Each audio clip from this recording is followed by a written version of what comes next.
I'm back with another product review. Today we're going to talk about my Keiser m3i Plus. It's a stationary bike that I bought 4 or 5 years ago that frankly primarily used for warm-ups, but I do a little bit of high intensity training on here as well lately. Let me caveat this review by saying that historically I've been a runner. Lately I've gotten into bodybuilding and trying to build some mass here. I've never been much of a biker, but I used to live in an apartment and the bike was quieter than a treadmill would have been. Plus, being as tall as I am, it's hard and expensive to buy a treadmill that is good enough or big enough for my size.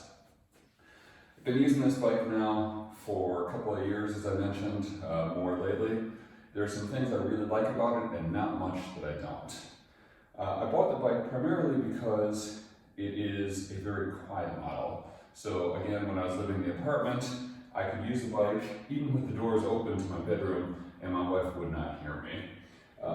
You see in the back here possibly, it's got this wheel in the back, this flywheel that, at least I think it's called a flywheel, but it's whisper quiet. No matter how much I rotate this, you don't really hear much coming out of there. There's no chain or anything like that.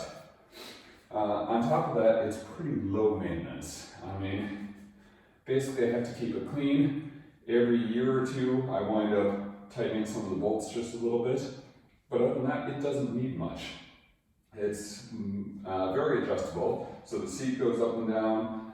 This bar can move forward and backwards, so it's what they call four-way adjustable.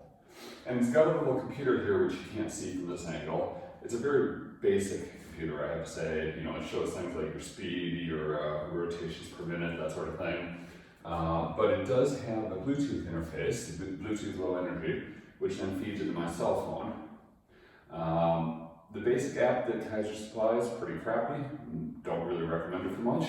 However, if you buy this little attachment right here, which you may or may not be able to see, it converts the Bluetooth signal into a different kind of signal, which you're then able to use with apps such as Zwift or Ruby, or Summerfest or things like that. So I personally have been using Zwift lately, which is pretty cool. Put my tablet on the tablet holder here, which by the way, I had to buy extra. I think it's standard these days, I'm not sure, but it didn't come with my bike. But anyways, put your tablet on here, and then it looks like you're traveling, you're competing against friends or strangers in the real world. Ruby actually does a much better job of realism, but Zwift is still quite a lot of fun. The adjustments on the bike happen through this little lever right here. Again, I'm not sure if you can see it or not. It's very smooth, so it's not like switching a gear and you feel it. It's more of an analog kind of rotation between gears. But it does show up on the computer here, whether you're in gear 1, gear 15, gear 20, whatever. And it's a very smooth feeling. Oh, and I forgot to mention, you can also adjust the height of these bars here as well.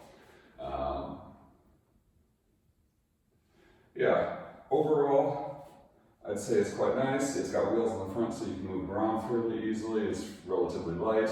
Love the styling, the colors, everything. I haven't seen an exercise bike that I like as much as this one from a style perspective. Now, the only thing that would be nice to have is if I had one of those bikes that could adjust the gears in response to these virtual reality programs that you use to ride that I just mentioned. Not a big deal, but when I am, say, riding through a hill in Austria on Zwift, or riding through a mountain there, I need to adjust the gears to make it feel more difficult when I'm going uphill. There are bikes out there that will adjust automatically now, like a Peloton or something like that.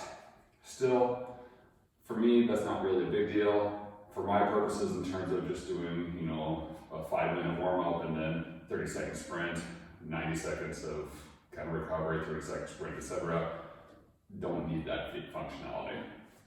I will say, the bike fits me very well. I'm 6'3", 190, well, just around there anyways, 193 centimeters, and it's really great for my size.